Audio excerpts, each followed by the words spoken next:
वाराणसी का मूल नगर काशी था। पौराणिक कथाओं के अनुसार काशी नगर की स्थापना हिंदू भगवान शिव ने लगभग 5000 वर्ष पूर्व की थी, जिस कारण ये आज एक महत्वपूर्ण तीर्थ स्थल है। महाभारत सहित प्राचीनतम ऋग्वेद सहित कई हिंदू ग्रंथों में नगर का उल्लेख आता है। सामान्यतः वाराणसी शहर को कम से कम 3000 वर्ष प्राचीन तो माना ही जाता है। नगर मलमल और रेशमी कपड़ों, इत्रों, हाथी दांत और शिल्पकला के लिए व्यापारिक एवं औद्योगिक केंद्र रहा है। गौतम बुद्ध जन्म 557 ईपू के काल में वाराणसी काशी राज्य की राजधानी हुआ करता था। प्रसिद्ध चीनी यात्री ह्वेन त्सांग ने नगर को धार्मिक, शैक्षणिक एवं कलात्मक गतिविधियों का केंद्र बताया है और इसका विस्तार गंगा नदी के किनारे 5 किमी तक लिखा है। गंगा तट पर बसी काशी बड़ी पुरानी नगरी है। इतने प्राचीन नगर संसार में बहुत नहीं है। सम पीपल थिंक्स हजारों वर्ष पूर्व कुछ नाटे कद के सांवले लोगों ने इस नगर की नींव डाली थी। तभी यहां कपड़े और चांदी का व्यापार शुरू हुआ। कुछ समय उपरांत पश्चिम से आए ऊंचे कद के गोरे लोगों ने उनकी नगरी छीन ली। ये बड़े लड़ाकू थे, उनके घर द्वार न थे, न ही अचल संपत्ति थी। वे अपने को आर्य यानी श्रेष्ठ व महान कहते थे। आर्यों की अपनी जातियां थीं, अपने कुल घराने थे। उनका एक राजघराना तब काशी में भी आ जमा। काशी के पास ही अयोध्या में भी तभी उनका राजकुल बसा। उसे राजा इक्ष्वाकु का कुल कहते थे, यानी सूर्यवंश। काशी में चंद्रवंश की स्थापना हुई। सैकड़ों वर्ष काशी नगर कुल कहते थे, यानी सूर्यवंश। काशी में चंद्रवंश की स्थापना हुई। सैकड़ों वर्ष काशी नगर पर भरत राजकुल के चंद्रवंशी राजा राज करते रहे।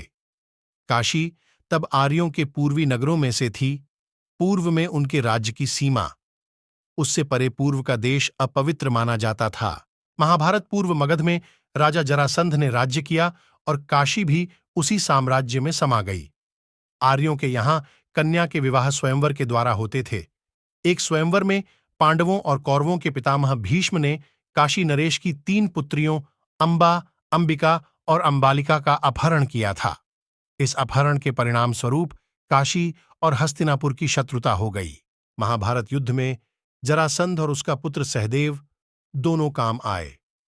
कालांतर में गंगा की बाढ़ ने पांडवों की राजधानी हस्तिनापुर को डुबा दिया।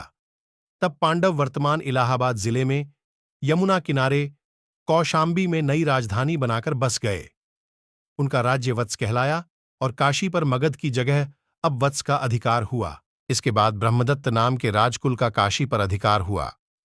उस कुल में बड़े पंडित शासक हुए और में ज्ञान और पंडिताई ब्राह्मणों से क्षत्रियों के पास पहुंच गई थीं। इनके समकालीन पंजाब में कैकेय राजकुल में राजा अश्वपति था। तभी गंगा यमुना के दोआब में राज करने वाले पांचालों में राजा प्रवहन जैबली ने भी अपने ज्ञान का डंका बजाया था। इसी काल में जनकपुर मिथिला में विदेहों के शासक जनक हुए, जिनके दरबार में याज्ञवल्क्य जैसे ज्ञानी महर्षि और गार्गी जैसी पंडिता नारियां शास्त्रार्थ करती थीं। इनके समकालीन काशी राज्य का राजा अजातशत्रु हुआ। ये आत्मा और परमात्मा के ज्ञान में अनुपम था। ब्रह्म और जीवन के संबंध पर, जन्म और मृत्यु पर, लोक परलोक पर तब देश में विचार हो रहे थे। इन को उपनिषद कहते हैं। इसी से यह काल भी उपनिषद। युग बदलने के साथ ही वैशाली और मिथिला के लिच्छवियों में साधु वर्धमान महावीर हुए। कपिलवस्तु के शाक्यों में गौतम बुद्ध हुए। उन्हीं दिनों काशी का राजा अश्वसेन हुआ। इनके यहाँ पार्श्वनाथ हुए, जो जैन धर्म के 23वें तीर्थंकर हुए। उन दिनों भारत में 4 राज्य प्रबल थे, जो एक दूसरे को जीतने के लिए आपस में बराबर लड़ते रहते थे। ये राह्य थे मगध, आब्बलक, कोसल, वत्स और उज्जयिनी। कभी काशी वत्सों के हाथ में जाती, कभी मगध के और कभी कोसल के। पार्श्वनाथ के बाद और बुद्ध से कुछ पहले कोसल श्रावस्ती के राजा कंस ने काशी को जीतकर अपने राज में मिला लिया।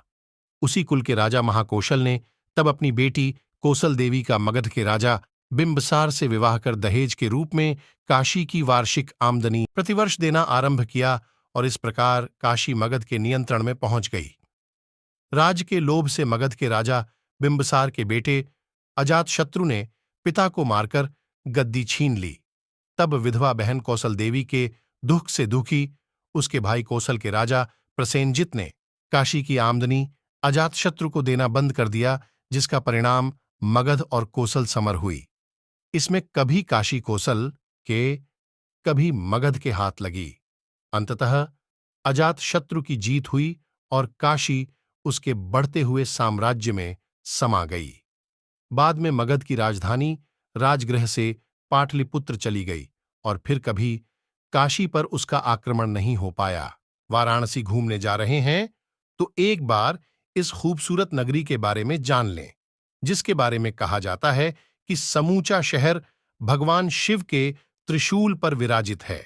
यहां 23,000 से अधिक मंदिर हैं, जहां आपको एक बार जरूर घूमना चाहिए।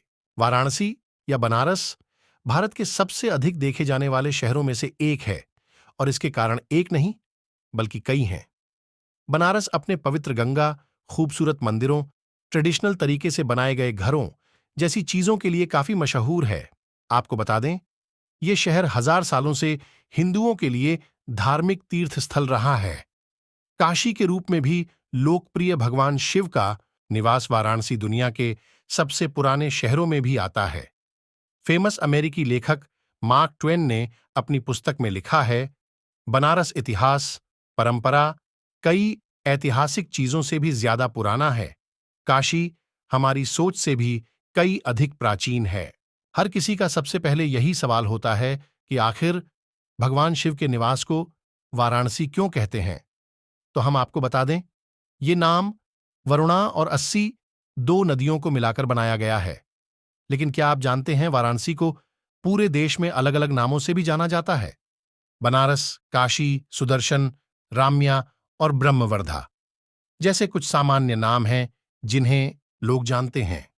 रिटायर होने के बाद ये 5 जगह रहने के लिहाज से पेडिडी ढहेंगी सस्ती, सुकून भरी जिंदगी जीने के लिए एक बार जाएं यहां। वाराणसी को न केवल देश बल्कि दुनिया के सबसे पुराने शहरों में गिना जाता है। इस जगह को भगवान शिव और देवी पार्वती का घर माना जाता है। कहते हैं, जो व्यक्ति यहां आखिरी सांस लेता है उसे मोक्ष प्राप्त होता है। वाराणसी में आपको कुछ अजीबोगरीब कहानियां सुनाने वाले लोग मिल जाएंगे। यहां होने वाली सबसे अजीब चीज यह है कि यहां मेरकों को पकड़ दहाड़कर उनकी शादी करवाई जाती है। ये एक पुरानी परंपरा है जिसका पालन लोग वर्षा देवताओं को प्रसन्न करने के लिए करते हैं। यह आमतौर पर तब किया जाता है जब बारिश समय पर नहीं होती। 800 साल पुराने इस मंदिर की सीढ़ियों को छूने पर निकलती है संगीत की धुन। भगवान शिव के भक्तों को एक बार जरूर जाना। क्या आप जानते हैं, इस शहर में एशिया का सबसे हिंदू विश्वविद्यालय है? जी हां, काशी अपने सबसे प्राचीन एशिया की सबसे बड़ी यूनिवर्सिटी के लिए भी जाना जाता है, जिसे नेता मदन मोहन मालवीय ने शुरू किया था। वाराणसी को साहित्य के केंद्र के रूप में भी जाना जाता है, क्योंकि तुलसीदास और मुंशी प्रेमचंद जैसे साहित्यकार शहर से आते हैं। भारत की इन जगह हिंदू धर्म में काशी विश्वनाथ का अपना एक अलग ही महत्व है। कहा जाता है कि काशी तीनों लोकों में सबसे प्यारी और खूबसूरत नगरी है, जो भगवान शिव के त्रिशूल पर टिकी हुई है। माना जाता है कि जिस जगह ज्योतिर्लिंग स्थित है, वो जगह कभी भी लुप्त नहीं होती और सदियों से वैसी की वैसी ही स्थापित है। कहते हैं कि जो भक्त इस शहर में आकर भगवान शिव की पूजा करते हैं, उन्हें हर तरह के पाप से मुक्ति मिलती है। काशी के नाथ देवता भी कहा जाता है कि जिस बिंदु पर पहले ज्योतिर्लिंग, जो दिव्या प्रकाश में स्थित शिव का प्रकाश है, काशी में घाट और उत्तरवाहिनी गंगा एवं मंदिर में स्थापित शिवलिंग वाराणसी को धर्म, अध्यात्म, भक्ति एवं ध्यान का महत्वपूर्ण केंद्र की ख्याति प्रदान करता है। यहां 23 करोड़ देवी देवताओं का वास है। काशी एकमात्र ऐसी नगरी है जहां 9 गौरी देवी, 9 दुर्गा, अष्टभैरव, 56 विनायक और 12 ज्योतिर्लिंग विराजमान हैं। श्रीकांत मिश्रा के अनुसार भगवान शिव यहां 12 ज्योतिर्लिंगों के रूप में स्वयंभू और गणेश के हाथों स्थापित हुए। वाराणसी संसार के प्राचीनतम बसे शहरों में से एक और भारत का प्राचीनतम बसा शहर है। भारत के उत्तर प्रदेश राज्य का प्रसिद्ध नगर है। इसे बनारस और काशी भी कहते हैं। हिंदू धर्म में सर्वाधिक पवित्र नगरों में से एक माना जाता है और इसे अविमुक्त क्षेत्र कहा जाता है। इसके अलावा बौद्ध एवं जैन धर्म में भी इसे पवित्र माना जाता है। वाराणसी की संस्कृति का गंगा नदी, श्री काशी विश्वनाथ मंदिर एवं इसके धार्मिक महत्व से अटूट रिश्ता है। ये शहर सहस्रों वर्षों से भारत का, विशेषकर उत्तर भारत का सांस्कृतिक एवं धार्मिक केंद्र रहा है। वाराणसी को प्रायः मंदिरों का शहर, भारत की धार्मिक राजधानी, भगवान शिव की नगरी, दीपों का शहर, ज्ञान नगरी आदि विशेषणों से संबोधित किया जाता। प्रसिद्ध अमेरिकी लेखक मार्क ट्वेन लिखते हैं, बनारस इतिहास से भी पुरातन है, परंपराओं से पुराना है, किंवदंतियों, लीजेंड्स से भी प्राचीन है और जब इन सबको एकत्र कर दें तो उस संग्रह से भी दोगुना प्राचीन है। हिंदुस्तानी शास्त्रीय संगीत का बनारस घराना वाराणसी में ही जन्मा एवं विकसित हुआ है। भारत के कई दार्शनिक, कवि, लेखक, संगीतज्ञ वाराणसी में रहे हैं, जिनमें कबीर, वल्लभाचार्य, रविदास, स्वामी रामानंद, त्रैलंग स्वामी, शिवानंद गोस्वामी, मुंशी प्रेमचंद, जयशंकर प्रसाद, आचार्य रामचंद्र शुक्ल, पंडित रविशंकर, गिरिजा देवी, पंडित हरिप्रसाद, चौरसिया एवं उस्ताद बिस्मिल्लाह खां आदि कुछ हैं। गोस्वामी तुलसीदास ने हिंदू धर्म का परम पूज्य ग्रंथ रामचरितमानस यहीं लिखा था और गौतम बुद्ध ने अपना प्रथम प्रवचन यहीं निकट ही सारनाथ में दिया था। वाराणसी में 4 बड़े विश्वविद्यालय स्थित हैं: Banaras Hindu Vishwavidyalaya, Mahatma Gandhi Kashi Vidyapith, central institute of higher Tibetan studies और संपूर्णानंद संस्कृत विश्वविद्यालय। यहाँ के निवासी मुख्यतः काशी का भोजपुरी बोलते हैं, जो हिंदी की ही एक बोली है। वाराणसी या बनारस, जिसे काशी के नाम से भी जाना जाता है, दुनिया के सबसे पुराने जीवित शहरों में से एक है। हिंदू पौराणिक कथाओं में वाराणसी की प्रमुखता वस्तुतः अप्राप्त है। अंग्रेजी लेखक और साहित्य के लेखक मार्क ट्वेन, जो बनारस की किंवदंती और पवित्रता से रोमांचित थे, ने एक बार लिखा था, बनारस इतिहास से भी पुराना है, परंपरा से पुराना है, किंवदंती से भी पुराना है और सभी के साथ दोगुना दिखता है। वाराणसी, काशी की भूमि सदियों से हिंदुओं के लिए परम तीर्थ स्थान रही है। हिंदुओं का मानना है कि जो वाराणसी की भूमि पर मरने के लिए अनुग्रहित है, वह जन्म और पुण्य, जन्म के चक्र से मुक्ति और मुक्ति प्राप्त करेगा। भगवान शिव और पार्वती के निवास वाराणसी की उत्पत्ति अभी तक अज्ञात नहीं है। माना जाता है कि वाराणसी में गंगा नश्वर लोगों के पापों को धोने की शक्ति रखती है। कहा जाता है कि भगवान शिव और वाराणसी में स्थित गंगा में इसकी उत्पत्ति होती है। यह उस विशाल नदी तक फैली हुई है जिसके बारे में हम जानते हैं।